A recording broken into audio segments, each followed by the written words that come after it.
The professor entered the class, and silence spread throughout the room. He opened the book and began teaching. It wasn't long before he noticed one of his students, instead of listening to him, was reading a newspaper. "Read it aloud. We'd like to know what's written in the newspaper as well," the professor said. The student folded it, put it into his backpack, and opened his book. The teacher repeated, "We're still waiting." "There wasn't anything interesting in it except for the news about the desolate house in the woods," the student replied. "Desolate house? What is interesting about a desolate house?" another student asked. The professor closed his book, went to his chair, sat down, leaned back, began playing with a pen, and, as he looked at the student, said, "We are all interested to know about that house. It goes back to a few years ago when two hunters, trying to stay safe from a thunderstorm, sought shelter in the desolate house. They had to spend the night there. The next morning, when one of the hunters woke up, he noticed his friend was not inside. He went outside and saw his friend sitting on the stairs, staring into the woods. He went near him and began to talk, but his friend remained silent. The man got closer, put his hand on his friend's shoulder, and suddenly noticed he had died, pointing somewhere into the woods with his finger. Chaos engulfed the class. "Silent, we should start the lesson," the professor said. Then he got up and opened his book. One student said, "We haven't understood what was written in the paper yet." "It is written that the second hunter committed suicide," the student replied. "Okay, enough. I want to start the lesson," the professor said. Yet before the lesson was over, one student quietly came near another and said, "Can I see your newspaper?" "Of course," the other student replied, handing over the papers and adding, "If you want it, you can keep it." "Oh, thank you," the student said. He came home, tossed his backpack aside, and began to read the Desolate House article carefully. When he finished reading, he dialed a number. "Morning newspaper, how can I help you?" a secretary said. "I would like to talk to the writer of the Desolate House article," the boy asked. "Hold on, please," the secretary said. After several minutes, a man answered, "Yes, what can I do for you?" "Hello, am I talking to the writer of the Desolate House article?" the student asked. "Desolate House?" The student answered, "Yes. Are Mr. White?" "No, my colleague wrote the article," the man answered. "I want to talk to him," the student requested. "Unfortunately, you can't. He is on vacation, but I might be able to help you if you have a question. I want some information about that house. Does it really exist? Or is it just a delusion of the writer?" the student asked. "No, it wasn't his delusion, and the house still exists," the man responded. "Do you know what caused the first hunter's death? Why did the second hunter commit suicide? Did the second hunter die in prison?" the student asked. "He died as a result of cardiac arrest," the man began. But the student interrupted him. "What about the second hunter? Was he arrested by the police? Is it possible that the first man was killed by his friend?" the student questioned. "The second hunter was arrested, but shortly after the coroner's report, he was found innocent and released," the man answered.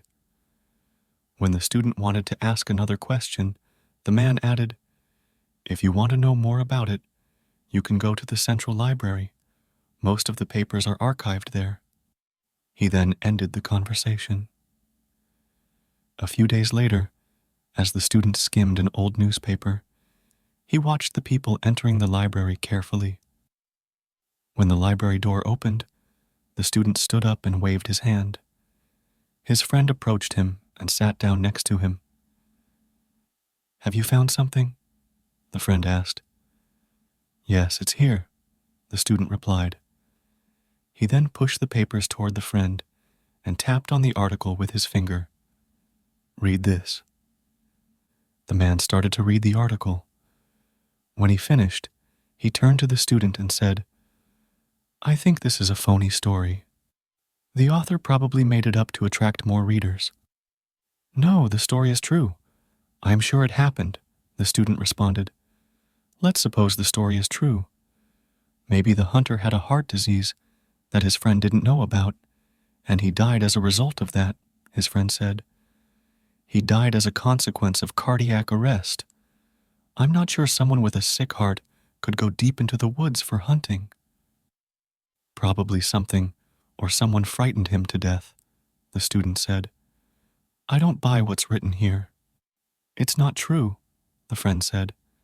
"And if it is true, as far as I remember, you always love to explore rousing things," the student said. "What are you trying to say?" his friend asked. "Let's go there and see the house with our own eyes," the student suggested. His friend stayed silent for a moment, then said, "We'll just waste our time there." "It won't hurt to explore," the student replied. "Do you know where the house is located?" his friend asked. "I'll find the address," the student responded. The car emerged onto a countryside road. The student's friend asked him, "Are you sure the address is correct?" "I think so," the student answered, adding, "We better ask somebody." They continued toward their destination. As his friend was driving, he suddenly saw a very old man standing near a tree. He stopped the car, got out, went toward the old man, showed the address, and said, "We're looking for this address. Do you know where it is?" The old man gazed deeply into the young man's eyes, and without replying, pointed into the distance with his finger. The friend got back into his car, started it, and continued on their way. Gradually, the houses disappeared one by one. There were no cars on the road except the student's friend's car. An hour hadn't passed when the car stopped near the woods. "The house has to be here," his friend said. They parked the car, picked up their backpacks, got out, and headed into the woods. When they arrived close to the house, they halted and gazed at it in astonishment. "I never thought such a place existed," the friend said to the student, and moved toward the house. He had only taken a few steps when he turned back and said, "What are you waiting for? Let's see inside." The student hesitated, then followed his friend. They began to search the house. Most rooms were uninhabitable, except for one room which was suitable for living. They entered and put their stuff down. "Well, I think it isn't bad for one night's stay," his friend said. "I really want to know who lived here before and why they left this house," the student said as he looked around. The friend took a box of candles out of his backpack, lit one, and said, "Tomorrow, we will gather information about this location."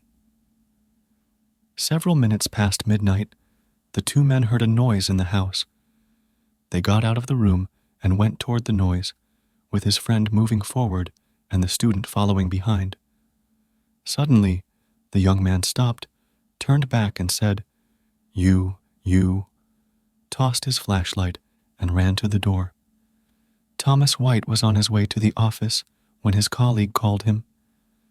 "Thomas, we should go to Davidson's house to gather information about the deserted house." "Davidson?" Thomas said. "Yes, a student and his friend went to the haunted house, and one of them died that night." The door opened, and a woman said, "Someone wants to talk to you." She then turned to the journalists and added, "My son's condition is bad. He is really unwell." One of the journalists put his hand on the woman's arm and said, "We just want to ask him a few short questions." The woman said, "Very well," and left. The journalists entered the room. "Hello, how are you?" the journalists asked. The student was sitting next to the window, watching outside, and didn't respond.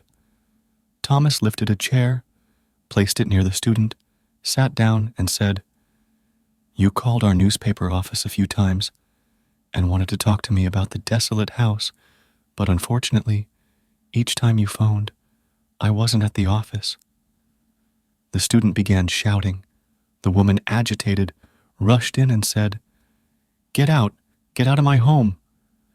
The journalist got up, went to the woman and said, "We had no intention of upsetting your son." They then left the home.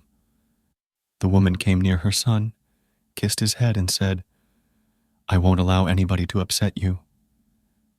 As the student cried, he said, "Mom, I killed him. I killed him." "No, you didn't, my dear. You didn't," the woman said, putting her lips on her son's forehead.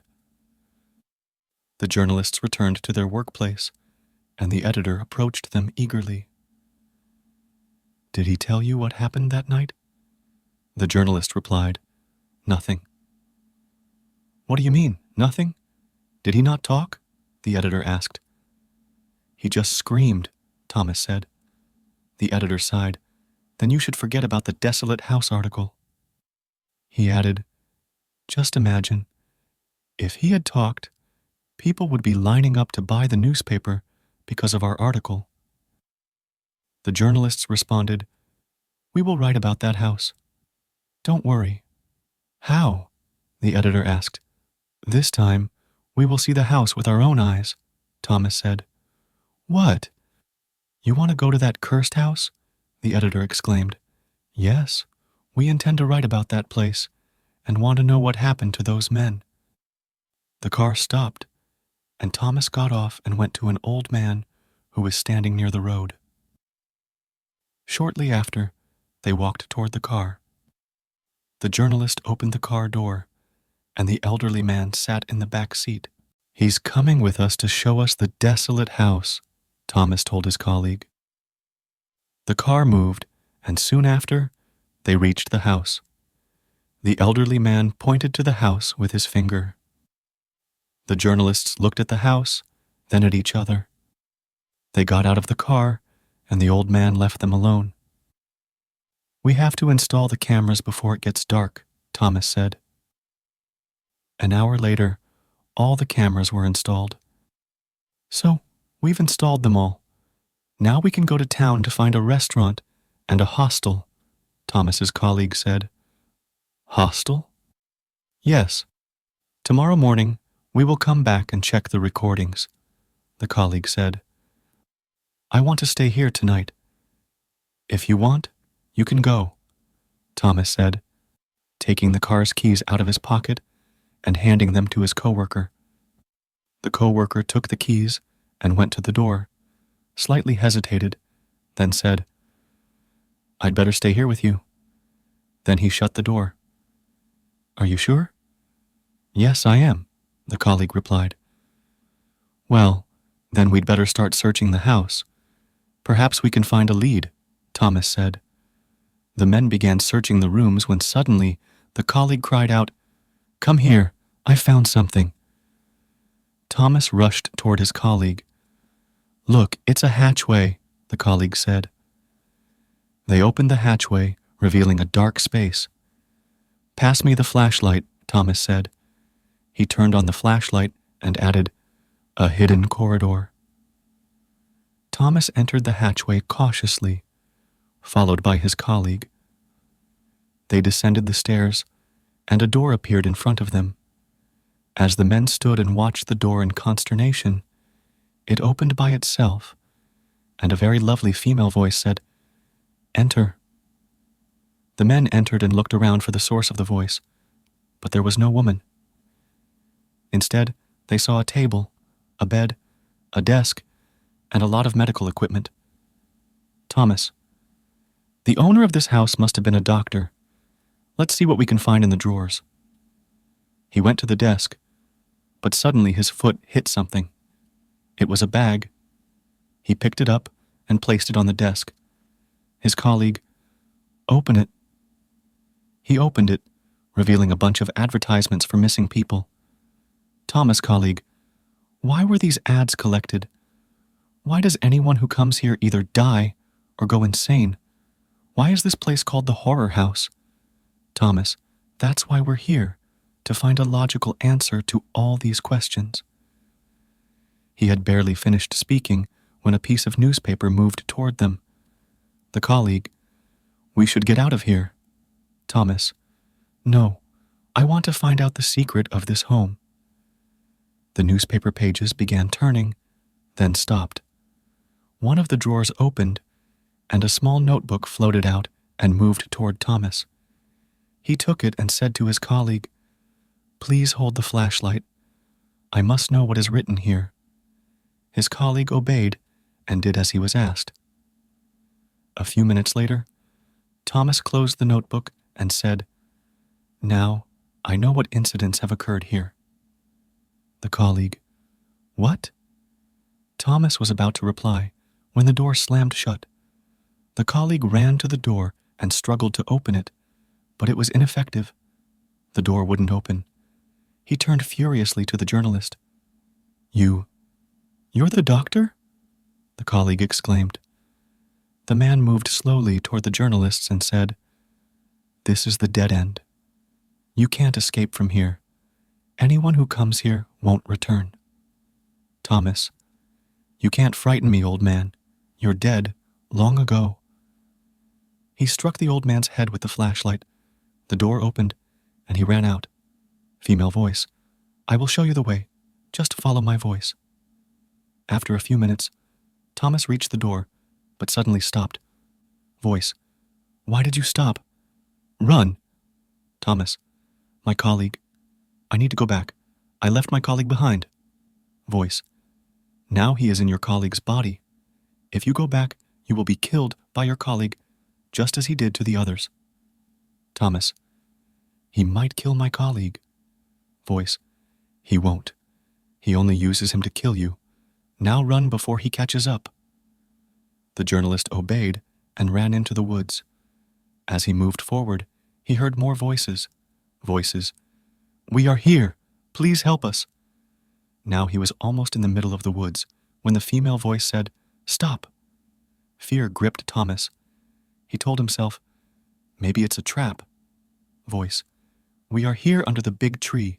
Dig the ground. Thomas hesitated. How can I trust you? Another mournful voice said, to stop him, you must dig. Otherwise, he will murder innocent people like us. The journalist began digging, shoveling through leaves and soil. Voice, faster, faster, he's approaching. Thomas hurried, and suddenly he felt a sharp pain in his head and fainted. The next morning, when he opened his eyes, he realized his hands were resting on a human skeleton's hand. He quickly pulled back, looked around, and saw his colleague lying nearby with a mace in hand. He stood and approached the human skeletons, observing them for a few seconds, then went to his colleague and woke him up. The colleague, what are we doing here? Thomas, get up, I'll tell you. The colleague got up, but when he saw the skeletons, he stepped back and asked, who are they? Thomas, they are the victims of the mad doctor. Colleague, how do you know? Thomas took out the notebook and showed it to his colleague.